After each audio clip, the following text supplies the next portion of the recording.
Sejam todos bem-vindos ao canal Que Chute.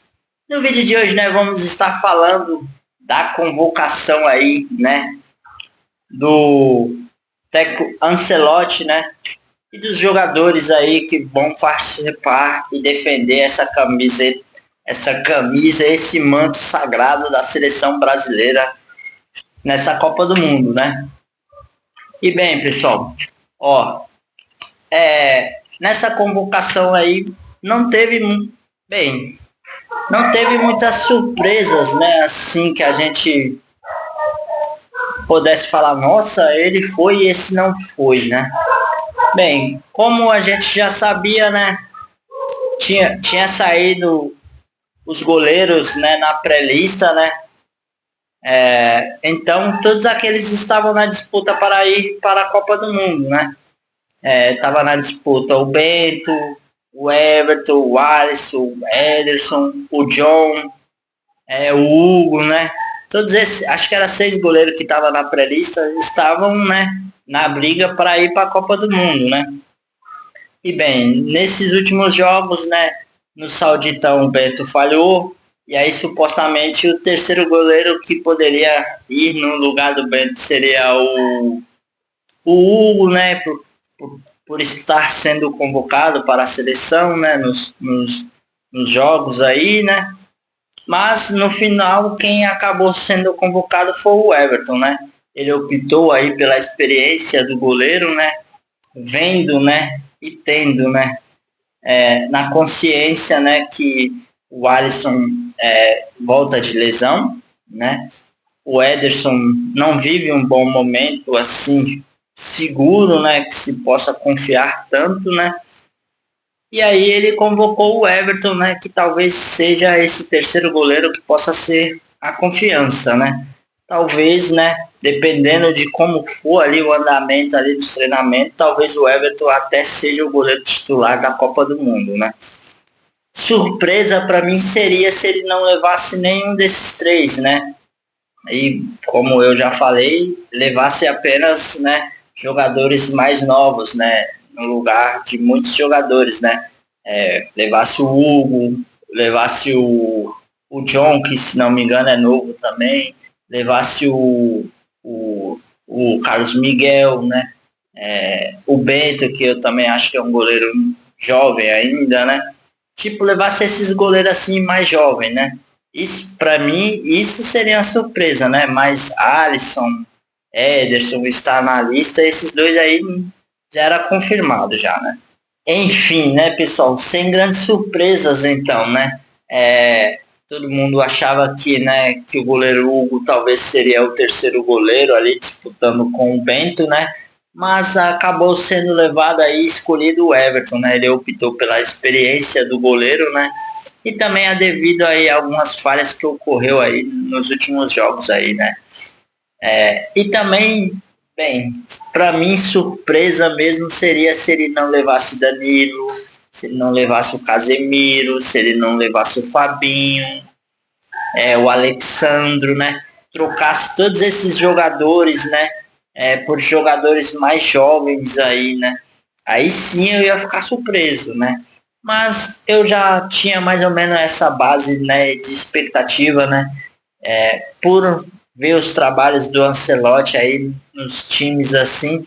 e ele gostar muito, de jogadores experientes, em suas equipes, Se você for ver mesmo lá, se você pegar o Milan lá da era Kaká lá, creio eu que o Kaká era o jogador mais jovem daquele elenco ali. Não tinha jogadores tão jovens, igual o Kaká. A maioria da faixa etária dos jogadores lá do Milan era 30, 29, 35, 38, Mais ou menos nessa faixa aí, eu acho, se não me engano, Então, eram jogadores muito experientes, Então, ele gosta de jogadores experientes, E a maior expectativa do Brasil, era a convocação do Neymar, E bem, eu vendo, pensando bem, analisando bem, eu também acho que todo mundo, todo brasileiro ficou na dúvida sobre o Neymar, né, estar na Copa ou não, né? Eu falei que não, né?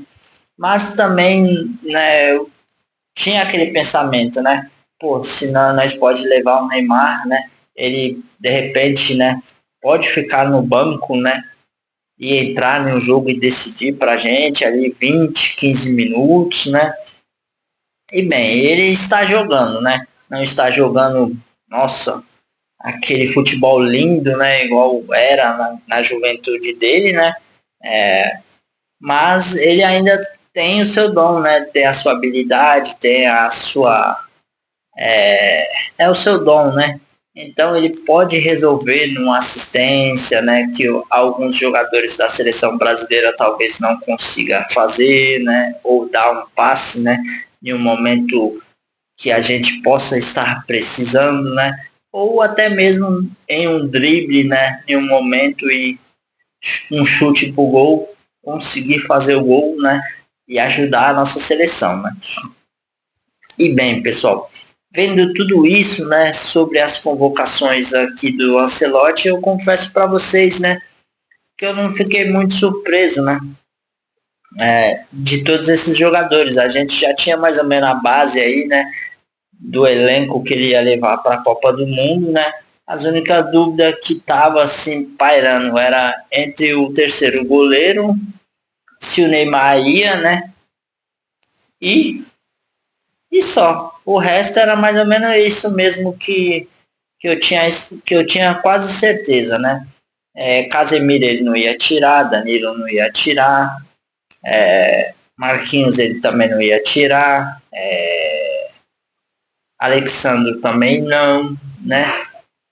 O Wesley também não, né? Porque também tem alguns lugares que não tem jogadores assim, não é, sabe, que falta um pouco mais, né?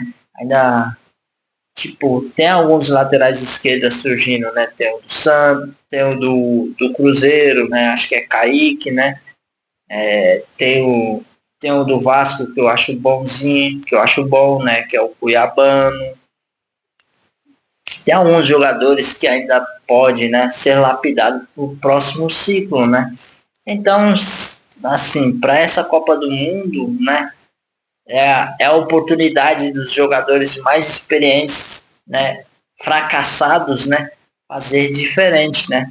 Mas vamos ver o que vai, como é que vai ser, né? Vamos ter que aguardar, né?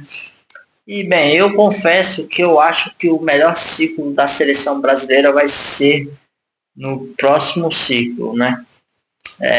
Quando ele pegar do início assim do ciclo, né, levar os jogadores para a Copa América, né, amistosos, né, da seleção, e aí ele vai pegar ali os 26 jogadores dele, né, e, e pode ter certeza que quando chegar lá no final da convocação para a Copa de 2030 vai ser basicamente os jogadores que ele está levando, né, aí nos jogos das eliminatórias, da Copa América, né, dos amistosos, né? Não vai sair muito disso. Então, né, fiquei muito feliz pela convocação do Hendrick, né, que é um jogador que nós não temos um camisa 9 assim. É que eu gosto do camisa 9, né? Que eu gosto do camisa 9 mais ou menos igual ao Ronaldo, né? Não precisa ser habilidoso igual ao Ronaldo, mas que seja veloz, talentoso, né? Que tem um pouco mais de talento. E o que se aproxima mais assim do Ronaldo Fenômeno neste momento é o Hendrick, né? Tipo, esses eu não gosto muito do centroavante muito pesado parado, né? A gente tem o Pedro nesse estilo, né? É um jogador bom para parede, mas não é um centroavante bom para puxar um contra-ataque driblando e levar a bola, né? O Hendrick já é um centroavante que consegue fazer isso, né? Porque é veloz, tem força também, consegue fazer a parede, né? Mas com certeza nessa lista, se eu fosse levar, eu levaria o Pedro, né, como segundo centroavante, né? E quem mais? Deixa eu ver. Eu acho que é só, pessoal. Nesse vídeo é só isso. Se inscreva aqui no canal Que Chute. Deixa o like. Quem quiser ajudar é só escanear o QR Code aí também. É nós, estamos junto. Valeu. Vamos, Brasil!